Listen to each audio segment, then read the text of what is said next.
गौतम बुद्ध नियमवादी नहीं है, बोधवादी है। अगर बुद्ध से पूछो क्या अच्छा है क्या बुरा है, तो बुद्ध उत्तर नहीं देते। बुद्ध ये नहीं कहते कि ये काम बुरा है और ये काम अच्छा है। बुद्ध कहते हैं जो बोधपूर्वक किया जाए वो अच्छा, जो बोधहीनता से किया जाए बुरा। इस फर्क को ख्याल में लेना। बुद्ध ये नहीं कहते कि हर काम हर स्थिति में भला हो सकता है या कोई काम हर स्थिति में बुरा हो सकता है। कभी कोई बात पुण्य हो सकती है और कभी कोई बात पाप हो सकती, वही बात पाप हो सकती, भिन्न परिस्थिति में वही बात पाप हो सकती। इसलिए पाप और पुण्य कर्मों के ऊपर लगे हुए लेबल नहीं है। अभी जो तुमने किया पुण्य और सांझ को दोहराओ तो शायद पाप हो जाए, भिन्न परिस्थिति। तो फिर हमारे पास शाश्वत आधार क्या होगा निर्णय का? बुद्ध ने एक नया आधार दिया। बुद्ध ने आधार दिया बोध, जागरूकता। इसे ख्याल में लेना, जो मनुष्य जागरूकता पूर्वक कर पाए, जो भी जागरूकता में ही किया जा सके वही पुण्य है, और जो बात केवल मूर्छा में ही की जा सके वही पाप है। जैसे तुम पूछो क्रोध पाप है या पुण्य, तो बुद्ध कहते हैं अगर तुम क्रोध जागरूकता पूर्वक कर सको तो पुण्य है, अगर क्रोध तुम मूर्छित होकर ही कर सको तो पाप है। अब फर्क समझना, इसका मतलब यह हुआ कि हर क्रोध पाप नहीं होता और हर क्रोध पुण्य नहीं होता। कभी मां जब अपने बेटे पर क्रोध करती है तो जरूरी नहीं कि पाप हो, शायद पुण्य भी हो, पुण्य हो सकता है। शायद बिना क्रोध के बेटा भटक जाता है। लेकिन इतना ही बुद्ध का कहना है, होशपूर्वक किया जाए।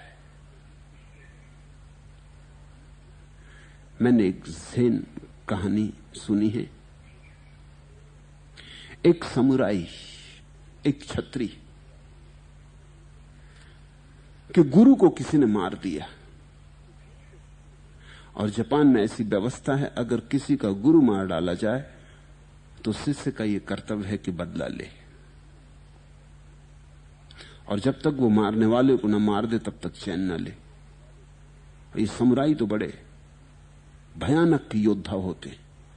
गुरु को किसी ने मार डाला तो उसका जो शिष्य था वो तो सब कुछ छोड़ के बस इसी में लग गया। 2 साल बाद उसका पीछा करते करते एक जंगल में, एक गुफा में उसको पकड़ लिया।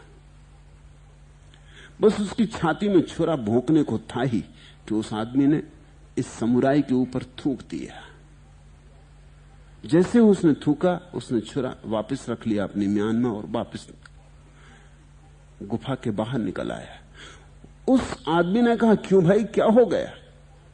2 साल से मेरे पीछे पड़े हो, मुश्किल तुम्हें मुझे खोज पाए, मैं जंगल जंगल भागता रहा, आज तुम्हें मिल गया। आज क्या बात हो गई कि छुरा निकाला हुआ वापस रख लिया? उसने कहा कि मुझे क्रोध आ गया, तुमने थूक दिया, मुझे क्रोध आ गया। मेरे गुरु का उपदेश था, मारो भी अगर किसी को तो मूर्छा में मत मारना। तो मारने में भी कोई पाप नहीं है, लेकिन तुमने जो थूक दिया, 2 साल तक मैंने होश रखा। ये तो सिर्फ एक व्यवस्था की बात थी कि गुरु को मेरे तुमने मारा तो मैं तुम्हें मार रहा था, मेरा इसमें कुछ वैयक्तिक लेना देना नहीं था। लेकिन तुमने थूक क्या दिया, मुझे मैं भूल ही गया गुरु को, और मेरे मन में भाव उठा कि मार डालूं इस आदमी को। इसने मेरे ऊपर थूका, मैं बीच में आ गया, मूर्छा आ गई, अहंकार बीच में आ गया, मूर्छा आ गई।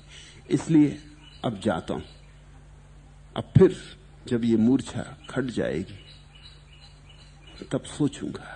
लेकिन मूर्छा में कुछ किया नहीं जा सकता।